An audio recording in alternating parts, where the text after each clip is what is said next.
I noticed that you were talking to Tom Watson. What kind of advice were you giving him out there? Oh, nothing really that he doesn't know. He was just making a little bit of a bad move inside, which is causing him to be blocked out coming through. So just a little adjustment of the hands and a little encouragement, that's all.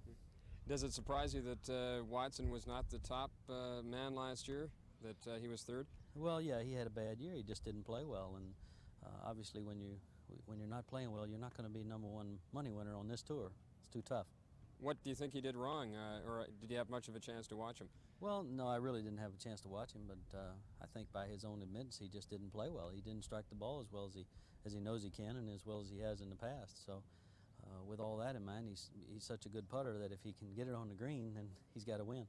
What about your game? I think you were 48th on the money list. You might not be one for stats, but were you happy with the way you played last year? Well, I played well. I really did. I was like 7th in fairways hit in regulation and 7th in greens hit in regulation, but the putting obviously is what let me down. And since I've been home with my thumb all banged up here, I have been working on my putting, and I've made a few changes, and hopefully I'm on the right track. It sure feels good anyway. Being known as kind of a teaching pro, do you analyze everybody's game, including your own?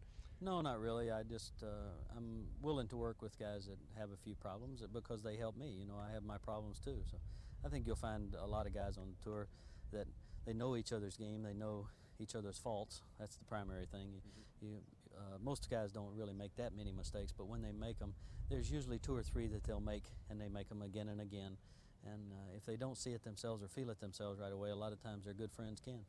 Tell me, we've got a couple of Canadian boys, Jim Nelford and Dick Zokol, that are trying to get through Monday qualifying and play in a tournament. What kind of advice can you give to maybe players that get stuck in that Monday qualifying, they just can't make it?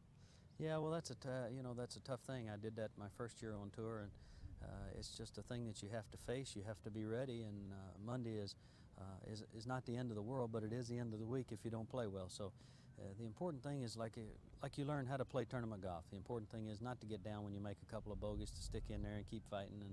And Jim's a good player, and he will be a good player, I'm sure. Have you watched him play at all? Oh yeah, I played with him too. Yes, Good striker of the ball. And what do you think the difference is? Is it mental or just a few basic mistakes? Oh, I just think it's a lot of us learning to play the tour. You know, this is a different game here. It's not like being home in Canada and playing with the boys. You know, you're playing with the big time now. So it's not easy. That's all there is to it. It's just hard work. When your injury heals itself, what are you looking forward to as big tournaments? How many are you going to play in this year? Well, I hope to play about 22 to 25 tournaments, and hopefully play better than I have since I've been on tour, because with the time off you get a chance to relax a little bit and don't feel like you're working the whole year round. I've actually had 2 months that I haven't been able to do anything, so it's a forced vacation, but at the same time it gives you a chance to think over a few things and get ready to go play some tournaments that you really want to play. So I'm looking forward to the year. When you look at injuries in sport, you don't really think of golf as being one where there are a lot of them. I was talking to Andy Bean. He had a broken hand. Lanny Watkins had tendonitis. There are a lot of injuries in the sport. Yes, there are, and primarily to our hands, I think, because we do put our hands through a lot of punishment. Other than that, I think guys have a lot of back problems because of the twisting and turning you go through. So it's something that goes along with the game, and mine was an injury, an unfortunate thing, just an accident that happened, and something you can't avoid. Now it's a matter of being patient, and I'm afraid patience is probably not an Irish virtue so far. Okay, thanks a lot and good luck. Okay, thank you.